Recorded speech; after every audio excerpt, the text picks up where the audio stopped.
East Germany, 1951.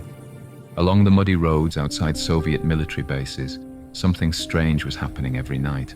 Western intelligence officers MI6, CIA, West German BND were stealing garbage. Not just any garbage, it's Soviet military trash. It was called Operation Tamarisk, and it became one of the most productive intelligence operations of the Cold War, not through satellites, wiretaps, or moles, but through bins, latrines, and literal piles of refuse left behind by the Red Army. Because the Soviets had one fatal operational flaw. They threw away secrets instead of burning them. The operation was born from a simple observation. In the chaos of post-war occupation, Soviet forces in East Germany were sloppy with waste disposal. Documents that should have been incinerated were instead tossed into bins, burned incompletely, or dumped in ditches near bases.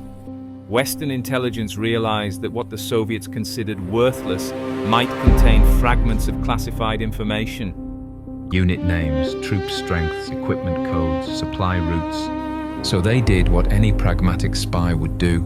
They went dumpster diving.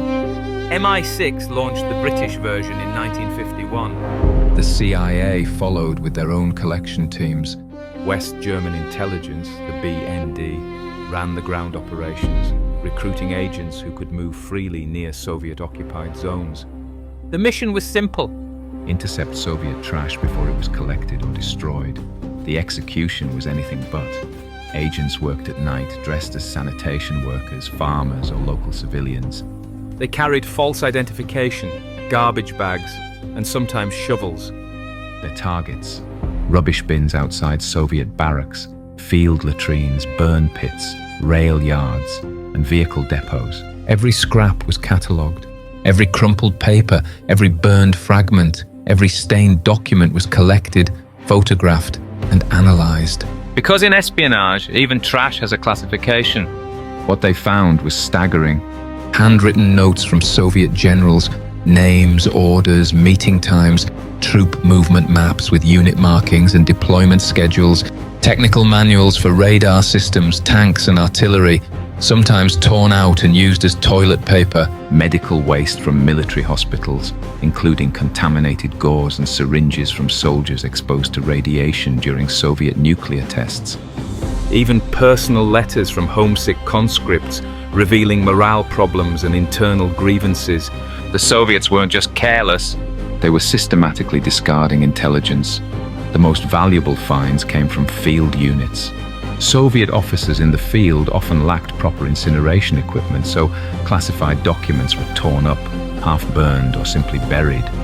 MI6 and CIA analysts developed forensic techniques to reconstruct shredded papers, arranging fragments like jigsaw puzzles, using chemical treatments to reveal faded ink, even recovering text from charred edges. One recovered document revealed the technical specifications for a new Soviet tank prototype. Another contained troop rotation schedules that allowed the West to map Soviet force readiness across Eastern Europe.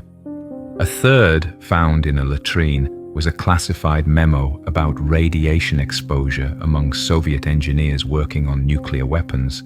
The intelligence value was immense, and it all came from garbage.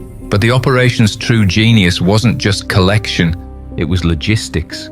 Trash had to be intercepted, transported, and analysed without detection.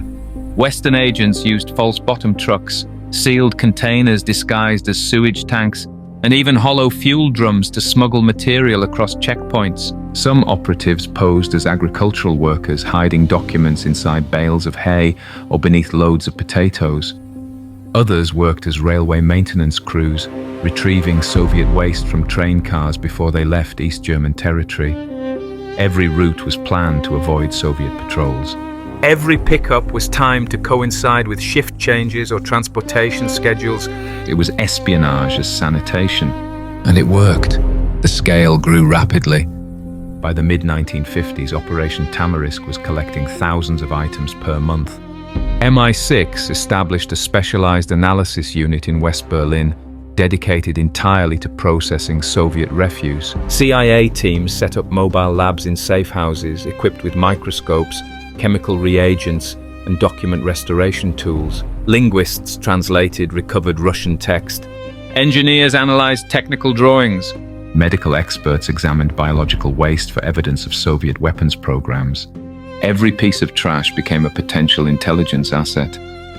One of the operation's most significant breakthroughs came in 1956. A collection team recovered partially burned documents from a Soviet engineering depot. Inside, blueprints for a mobile radar system used to track NATO aircraft. The plans were incomplete, charred at the edges, but contained enough detail for Western analysts to reverse engineer the system's vulnerabilities. Within months, NATO updated its electronic countermeasures. The Soviets never knew their own garbage had compromised their air defense network. Another find revealed the human cost of Soviet military operations. Medical waste collected near a nuclear testing facility contained contaminated bandages and surgical waste. Lab analysis showed elevated radiation levels consistent with exposure to weapons-grade material. It confirmed Western suspicions that Soviet nuclear engineers were suffering acute radiation poisoning. And that Moscow was covering it up.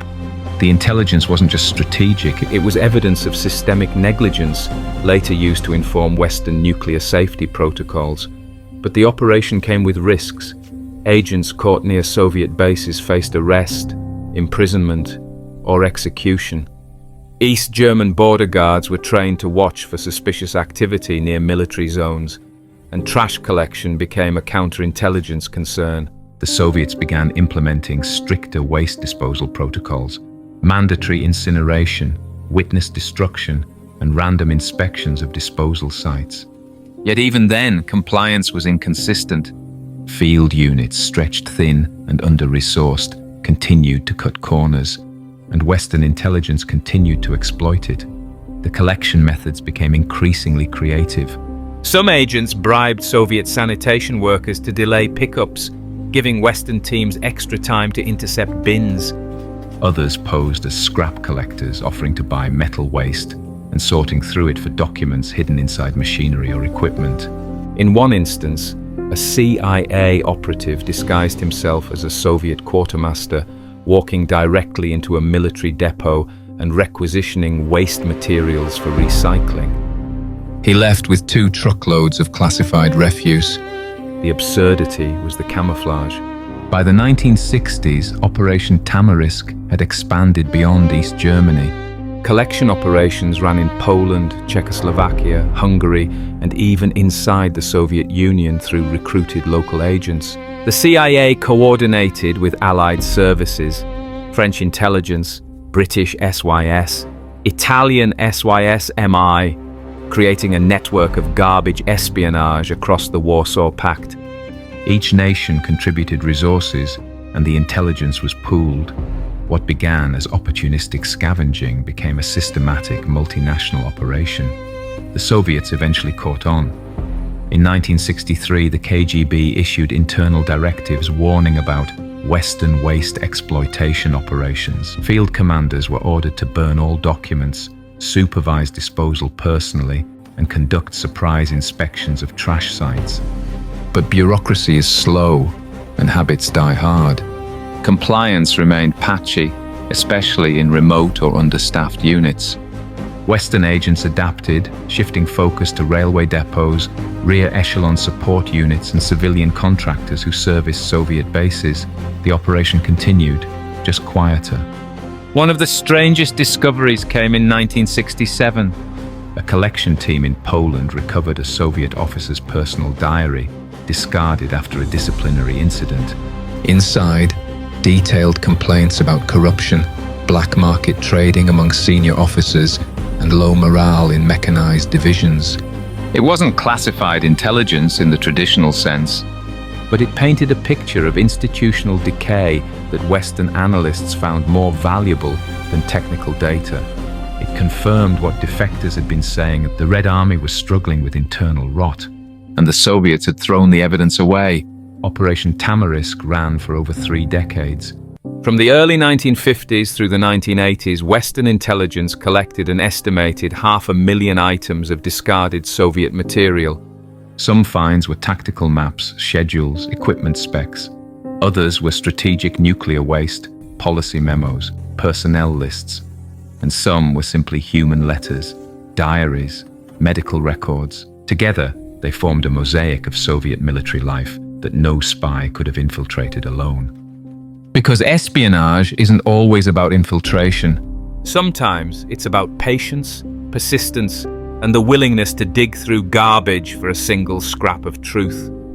The operation's true brilliance lay in its simplicity. No advanced technology, no complex codes, no deep cover moles risking execution. Just people willing to do the unglamorous work of sifting through refuse, because they understood that intelligence doesn't respect dignity, it only respects results. What does Operation Tamarisk reveal about the Cold War? That the battle for information was fought not just in embassies and war rooms, but in ditches, latrines and garbage bins.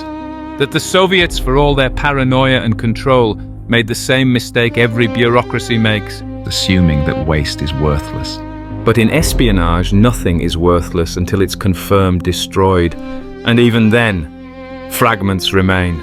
The operation also exposed a deeper truth about intelligence work, that success often depends less on brilliance than on persistence, and the willingness to do what others find beneath them.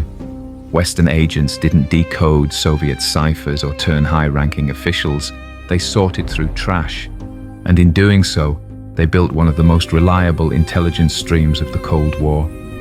By the time the Cold War ended, Operation Tamarisk had become legend within intelligence circles. Analysts still reference it as proof that low-tech collection can rival high-tech surveillance. Military academies teach it as a case study in exploiting enemy carelessness. And waste disposal protocols in modern militaries, strict incineration, witness destruction, forensic-grade shredding, exist because of what the Soviets failed to do in the 1950s. Today, the operation is largely forgotten outside intelligence communities. No monuments mark the collection sites. No films dramatize the agents who combed through Soviet latrines. But the intelligence gathered shaped NATO's strategy, informed arms negotiations, and revealed the human cost of Soviet military ambition. All from garbage. Operation Tamarisk stands as a testament to a principle older than espionage itself. People are careless with what they discard. They assume that once something is thrown away, it ceases to exist. But in intelligence, nothing ever truly disappears. It just moves from one category to another. From waste to evidence, from trash to intelligence, from forgotten to decisive. What separates intelligence from ignorance isn't always access, it's attention. The Soviets had the documents, they just didn't think anyone would bother looking through their garbage. And that assumption cost them decades of operational security. Because the West understood something Moscow didn't. That the most dangerous intelligence isn't stolen from vaults. It's collected from what people think no longer matters. If this story of Cold War ingenuity and the strange, unglamorous reality of espionage changed how you see intelligence work, share it and subscribe. Because some of history's most important secrets weren't hidden in locked safes. They were thrown away, and someone was willing to dig them back out.